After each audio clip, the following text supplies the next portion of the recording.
aquí estamos de regreso con Matinal. Gracias por seguir en sintonía. Damos la bienvenida a nuestro primer invitado. Está con nosotros Rafael Paz, miembro del Comité Político del Partido de la Liberación Dominicana. Bienvenido, un placer tenerte con nosotros. Laura, querida, qué contento, qué feliz estoy de estar contigo, con Geraldino, con Caminero. Y hoy me siento muy feliz porque es un día bueno para la República Dominicana, luego de esa exaltación al pabellón de la fama de nuestro querido David Ortiz. Así es. Así que nuestra felicitación para el Big Papi y para la República Dominicana. En el caso del comité político, veo a muchos que se están descantando por algunos candidatos. ¿Piensas tú, como Jaime David Fernández Mirabal, que cree que el Partido de la Liberación Dominicana debe de escoger su candidato este año y no en el 2023? Mira, Caminero, tú sabes que yo voy a hacer un acto de abuso del cariño, la confianza y la cercanía en este momento.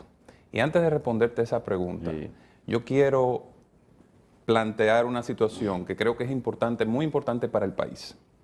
República Dominicana se enfrenta a tres grandes retos internacionales a los cuales tenemos que ponerle atención. Y quiero aprovechar el espacio para hacer algunas sugerencias muy puntuales al gobierno dominicano.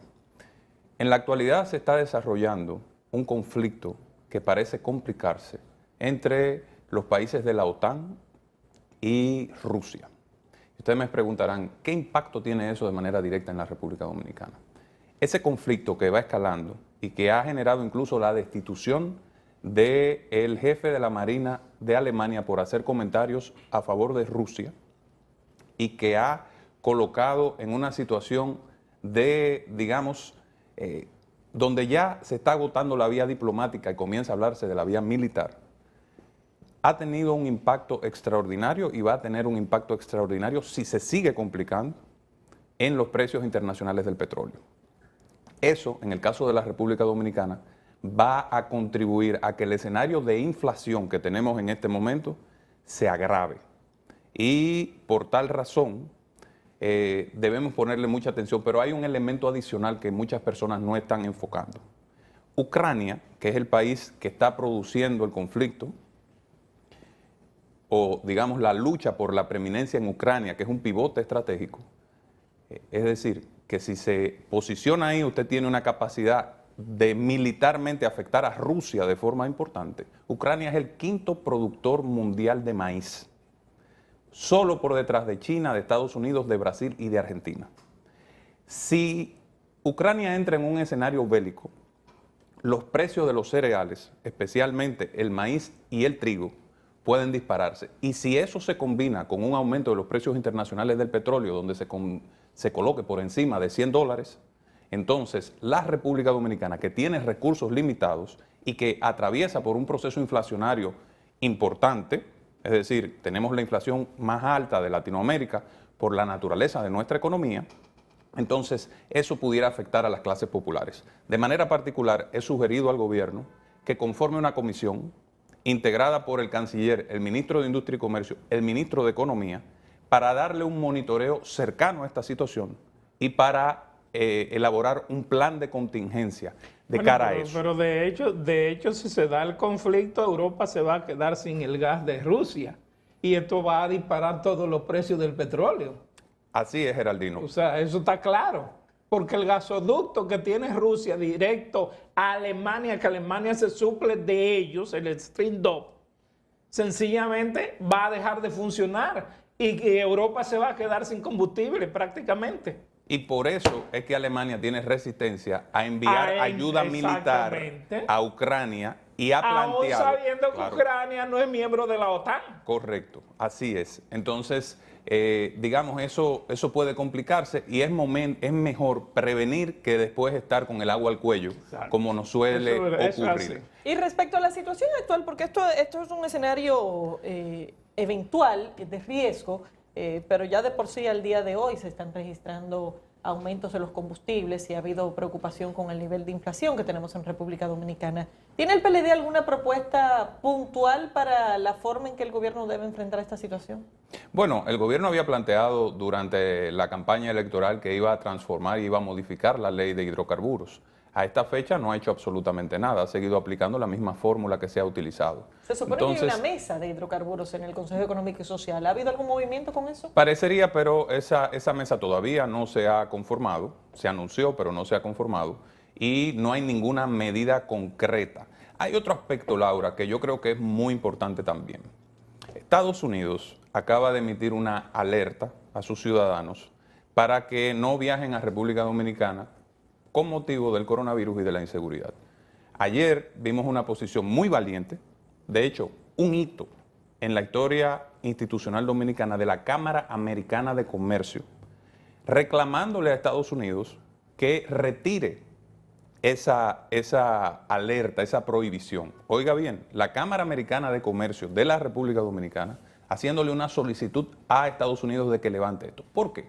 Porque una medida de este tipo, en un momento donde el turismo va creciendo, que hemos tenido un éxito importante de proyección internacional, en el principal emisor de turistas pudiera afectar los flujos de dólares de la República Dominicana este año. Entonces, si eso usted lo combina con la alerta que ha emitido el Departamento de Trabajo de los Estados Unidos, señalando y colocando nuevamente el dedo acusador contra el sector azucarero dominicano, que es un importante productor de divisas, entonces hay una situación en los Estados Unidos que pareciera complicarse respecto a República Dominicana. Entonces, es algo que el gobierno debe poner atención. Cuando los demócratas están en el gobierno, arrancan las presiones contra la República Dominicana, y nosotros hemos dicho que la República Dominicana necesita una estructura de lobby en los Estados Unidos. En el año 1970, por ejemplo, República Dominicana, el embajador dominicano tenía acceso al despacho del presidente de los Estados Unidos. Obviamente, nosotros éramos el suplidor del 60% de las importaciones de azúcar de los Estados Unidos en ese momento, es decir, un aliado estratégico importante. Tenemos que buscar recuperar esa influencia en nuestro principal socio comercial. Y la pregunta original. La pregunta sobre si el Partido de la Liberación Dominicana, tú agotaste los temas importantes. Sí, claro. ¿Verdad? Ok. El Partido de la Liberación Dominicana debe escoger este año su candidato, como planteó Jaime David, que apoyó a Margarita Cedeño de Fernández. ¿Y cómo ven ustedes esta lucha por la escogencia del candidato? Mira, el Partido de la Liberación Dominicana tiene toda la intención de elegir rápido su candidato. Lo ha planteado el comité político. Hay una dificultad en términos legales. Se está explorando la posibilidad o los mecanismos que se pudieran tener para elegir el candidato antes de la fecha que ha sido habilitada para las primarias por la ley de partidos políticos. Buscar algún tipo de consenso sobre algún mecanismo alternativo, pero eso no está definido. Lo que sí es que los compañeros que están en ese proceso están en su activismo. Vemos a Margarita Cedeño, a Abel Martínez, a Francisco Domínguez Brito, a Karen Ricardo y a Marix Hernández. Y eso ha contribuido a dinamizar la organización. En mi caso, yo no tengo hasta el momento ninguna inclinación, me he mantenido en un plano institucional. Yo he decidido ser en el Partido de la Liberación Dominicana un ente de moderación, tanto a lo interno como hacia la sociedad, con el objetivo de contribuir a que podamos definir una visión de país y una perspectiva donde haya una oferta no solo de caras. Y toda esta conversación que se está generando pudiera tener como consecuencia algo pernicioso para el país, que es la satanización de los fideicomisos públicos, a partir de un proceso mal gestionado. Mal gestionado porque el Congreso no cumplió su rol. Ante el cambio de estatus del principal activo empresarial del Estado Dominicano, la empresa más valiosa, la caldera que tiene Punta Catalina no la tiene ninguna industria en la República Dominicana ni en el Caribe.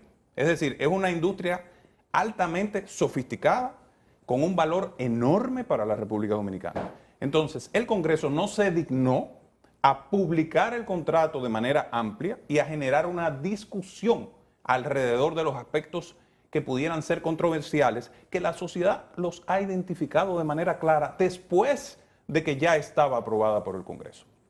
¿Y quién tiene la responsabilidad de hacer eso? El liderazgo del Senado y el liderazgo de la Cámara de Diputados. ¿Por qué? Porque los gobiernos siempre van a buscar la vía más fácil para lograr sus sus objetivos. Es al Congreso que le corresponde representar al pueblo. Y muchos de estos congresistas que formaron parte de una alianza y de una especie de acuerdo por el Congreso para el cambio, lo que decían era que no iban a ser un sello gomígrafo del Poder Ejecutivo. Y este proceso lo que demuestra es que muchos de los principales abanderados de esas posiciones radicales cuando estaban en oposición, hoy son mansos corderitos que aprueban con el sellito gomígrafo en la mano, y me Sí, refiero a la era, mayoría, aparentemente. contratos de esta naturaleza que hoy preocupan a sectores importantes de la sociedad dominicana. Y ese cambio de actitud es lo que la gente está reclamando del sistema hoy. ¿Qué propuestas tendría, independientemente de que se conozca en la reunión del comité político hoy, qué propuestas o qué posibles acciones tendría el PLD con relación a este tema? Bueno, lo preocupante es que ya esto está aprobado por el Congreso. Es decir, que desde Por el la punto- Cámara de Diputados. No, ya había sido aprobado por el Senado originalmente. ¿No tiene que ir ahora a la Cámara de Diputados? Sí, tiene que ir. Ya lo aprobó también la Cámara de Diputados. El detalle de los fideicomisos es que los aprueban en una única lectura, o sea, los contratos me refiero, en una Sí. única lectura, porque Sí. no son leyes. Sí. Entonces, Y por mayoría simple. ya el Senado había producido la aprobación, casi nadie se enteró de esa aprobación, y luego entonces lo aprobó la Cámara de Diputados. Uno en 2021, el otro ahora en enero 2022. Entonces, ya esto, digamos que en términos prácticos, parecería ser un hecho cumplido, y dependería del propio gobierno ahora someter algún tipo de enmienda en función del clamor popular. Esa es la dificultad que hay alrededor de la situación actual de este tema que es importante. Yo sí quiero decir algo.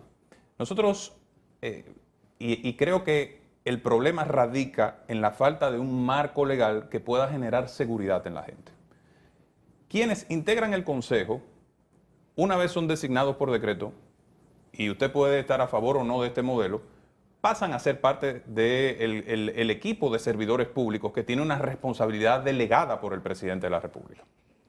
Ahora, ¿Entran a la función pública? y deberían hacer declaración jurada de bienes, porque van a Porque eso administrar un no queda tan patrimonio. claro ahora mismo.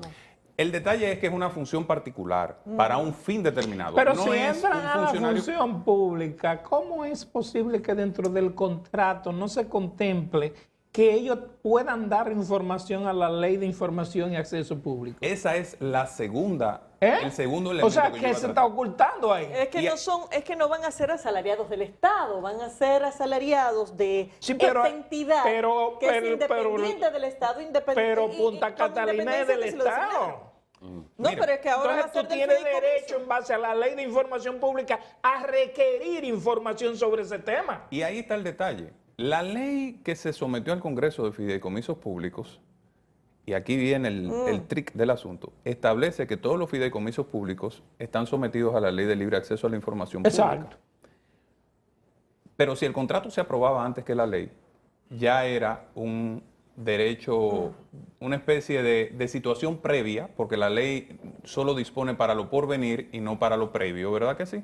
Entonces, en este caso, parecería, y ya entro dentro del campo de la especulación, pero parecería, porque nada sucede, porque sí, en la vida pública y en el Estado, parecería que alguien tenía el deseo de que esto se aprobara bajo este modelo antes de que la ley estuviera en vigencia. Bueno, muchísimas gracias. Rafael, señores, vamos a una pausa, ya volvemos.